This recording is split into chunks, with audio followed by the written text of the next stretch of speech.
योगी के सामने हाथ जोड़कर खड़े होकर जान की भीख मांग रहे अखिलेश और शिवपाल।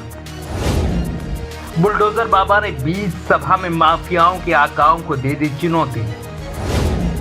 जब योगी ने कहा माफिया गले में तख्ती लटकाकर जान की भीख मांग रहे तो हिल गया यूपी। बुलडोजर बाबा की दहाड़ सुनकर बड़े से बड़े दिग्गज कन्नी काटने लगते हैं और बात विपक्षी नेताओं की हो तो बाबा के सामने उनकी घिन्नी बन जाती है। खुले मंच से कहा कि माफियाओं की आकाओं की अब खैर नहीं तो शिवपाल यादव और अखिलेश यादव जैसे माफियाओं के मित्र गिड़गिड़ाने लग गए। वो समझ गए कि अब बाबा की भ्रुकुटी तन चुकी है, अब सिर्फ बाबा की शरण में जाना ही बचने के लिए एकमात्र उपाय है। इन्हीं विचारों के साथ बिना देर किए अखिलेश और शिवपाल बाबा के सामने नतमस्तक हो गए।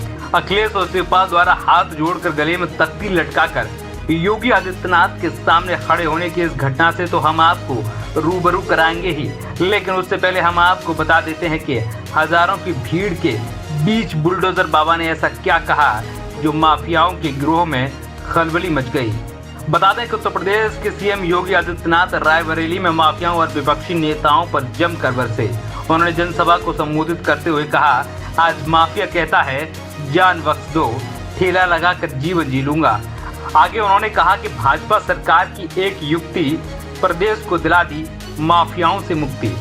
सीएम योगी ने कहा कि 6 साल पहले प्रदेश में अपराधी माफिया तनकर चलते थे, उनके लिए सड़क खाली हो जाती थी, पुलिस भी उनसे डरती थी। हमने धर्म चक्र को ऐसा घुमाया कि अब अपराधी और माफिया गले में तख्ती लटकाकर जान की भीख मांगते हुए दिखाई पड़ रहे हैं। अब माफिया की जरूरत नहीं है कि वह तन कर चल पाए, अब माफिया के लिए सड़क खाली नहीं होती है और वह खाली भी नहीं करवाता है। उसे डर की सड़क खाली हुई तो पता नहीं क्या हो जाए। सीएम योगी ने कहा कि 9 वर्ष के अंदर भारत की तस्वीर बदली है। एक नए भारत का दर्शन 140 करोड़ की आबादी कर रही है। बदलता हुआ भारत दुनिया के लिए आकर्षण का केंद्र बना है। यह भारत दुनिया को नेतृत्व देने का सामर्थ्य रखता है। इस भारत के लिए 140 करोड़ लोगों ने जो सपना देखा था उसको प्रधानमंत्री नरेंद्र मोदी के नेतृत्व में बिना भेदभाव के पूरा किया जा रहा है। दुनिया के अंदर जिस तरह से भारत को लेकर नजरिया बदल रहा है, उसी तरह से पिछले 6 वर्ष के अंदर भारत के अंदर उत्तर प्रदेश को लेकर नजरिए में परिवर्तन आया है। सीएम ने कहा कि 2017 से पहले प्रदेश के युवाओं को अपनी पहचान छुपानी पड़ती थी। नौकरी के नाम पर भाई भतीजावाद चलता था। लोग पर्व और त्योहार शांतिपूर्ण ढंग से नहीं मना पाते थे। विकास के नाम पर बंदरबाट और भ्रष्टाचार होता था। आज विकास की योजनाएं धरातल पर उतरते दिखाई दे रही हैं। 6 वर्ष में डबल इंजन की सरकार ने ग्रामीण और शहरी क्षेत्र को मिलाकर 54 लाख से अधिक गरीबों को एक आवास उपलब्ध कराया है।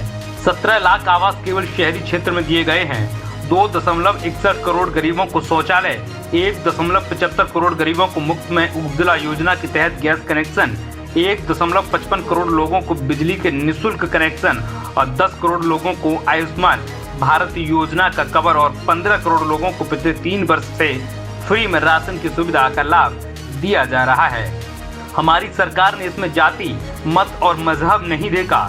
सीएम योगी ने आगे कहा कि आज हमारे शहर स्मार्ट सिटी के रूप में विकसित हो रहे हैं। प्रदेश की कनेक्टिविटी बेहतर हो रही है। पूर्वांचल को जोड़ने के लिए पूर्वांचल एक्सप्रेसवे, बुंदेलखंड को जोड़ने के लिए बुंदेलखंड एक्सप्रेसवे और गंगा एक्सप्रेसवे के माध्यम से पश्चिमी उत्तर प्रदेश को मध्य और पूर्व उत्तर प्रदेश से जोड़ा जा रहा है।